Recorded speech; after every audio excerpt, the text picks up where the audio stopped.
this video we're going to go ahead and take a look at the Safari application, which is just your web browser. So I know a lot of you guys have already gotten in there and used it and you're somewhat familiar, but there may be a few things that you haven't really gotten out of it yet, so we're going to do a quick review. So go ahead, open up your iPad, and let's get into it by touching the Safari app. Guys, this is like any other browser obviously that you've ever used. You have an address bar to type in whatever URL you want, right? Stryker.com takes us to the Stryker website, or else you have your search bar. We'll search for Stryker, and it brings up your search results. To add a new tab, you're going to hit this plus button over here, and just go to Yahoo, and you can just tap on either tab to go back and forth, and you can add as many tabs as you would like. To delete a tab, there's an X on each tab. You're just going to hit that X and X out, and it will close those tabs accordingly. So you obviously have on the top left hand side your back button up here, and also to go back your forward button, and just like any other browser you've ever used. Now, some of the cool features on Safari, obviously there's a bookmark page here.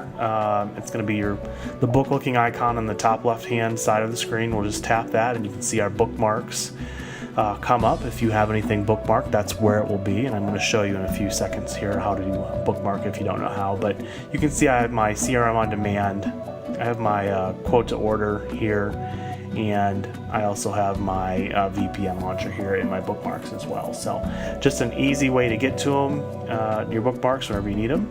So by chance, let's say you've never bookmarked a page in Safari, it's pretty simple. The very next button over is what I would call an export button. You're just going to tap that button, and on the bottom row in the middle there's a bookmark icon. Just tap that button and you're ready to add a bookmark.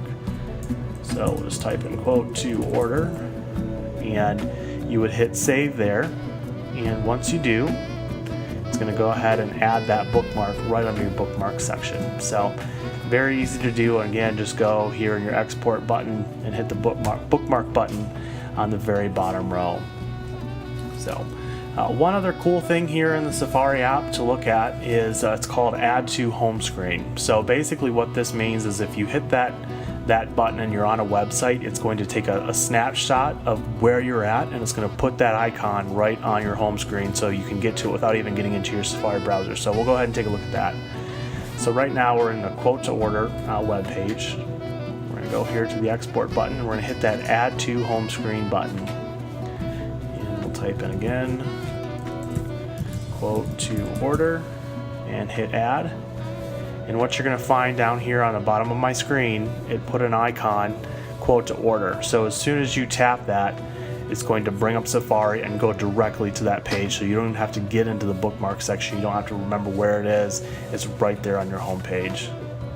For example, if we're going to do it for CRM on demand, again, touch your export button, add to home screen, to CRM on demand, add, and there you go. They're right there, easy icons for easy access. So some of you know about that, a lot of you don't, but it's a very cool way to kind of streamline your workflow process.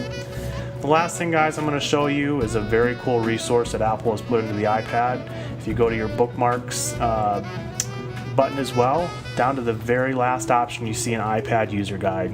If you have any questions on how to use your iPad, how to use gestures or Siri or your mail application, anything like that, guys, there is a huge resource here where you can get into. You can search over here in the search bar, or you can just go right to where you need information for mail, for example. You can type right in the mail tab and you can get all the information you need. So it's a very cool resource for you, and I encourage you if you have any problems or you're running into some issues to check here first, and likely your answer will be here. For any other questions, please feel free to email me at david.trombley@stryker.com or call me on my cell. Thanks.